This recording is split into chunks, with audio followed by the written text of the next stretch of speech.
October 3rd of this year, I have to face trial to answer the charge of child neglect.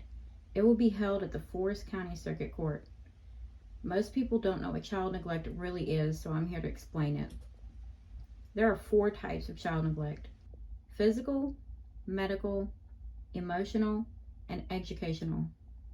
Physical neglect, the most common type, is when parents or caregivers are not providing the child with all of the basic necessities, like food, clothing, shelter, and proper supervision.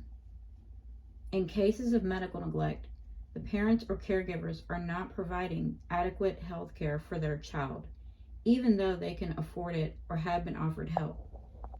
Emotional neglect are children who are emotionally abused, often feeling ignored, rejected, threatened, and isolated, creating an environment of fear, denying the child the attention, social interaction, and emotional support they need to thrive. Educational neglect is basically when the child is not going to school or may not be enrolled in school at all. I am being accused of physical, medical, and educational neglect. There is a lot wrong with these accusations. I'll start with the arrest.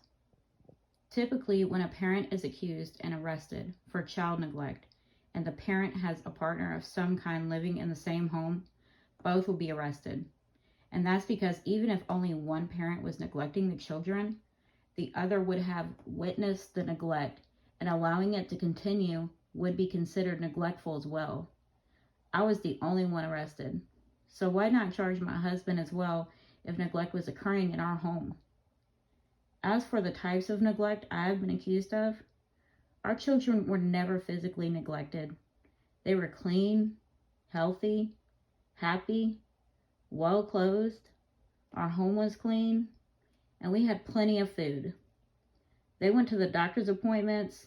I brought them to the eye doctor, the dentist, and the hospital as needed. I was homeschooling our children, but the law in Mississippi as regards to homeschooling states I am only legally required to register them as being homeschooled children. After moving to Hattiesburg in 2021, we did have to move into a shelter. However, poverty is not neglect.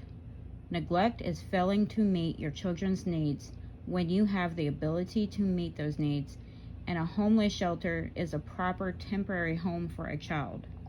Another problem with these accusations is the fact that Jennifer Washington lied to the judge to have me arrested in the first place. And why not take our daughter as well if I'm so neglectful?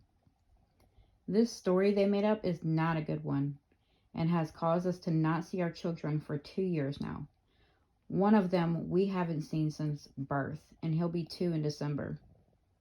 Knowing all of this and having shown the evidence proving they lied about me, it's not unreasonable to believe they lied about our children as well, who are now registered sex offenders for a crime they never committed.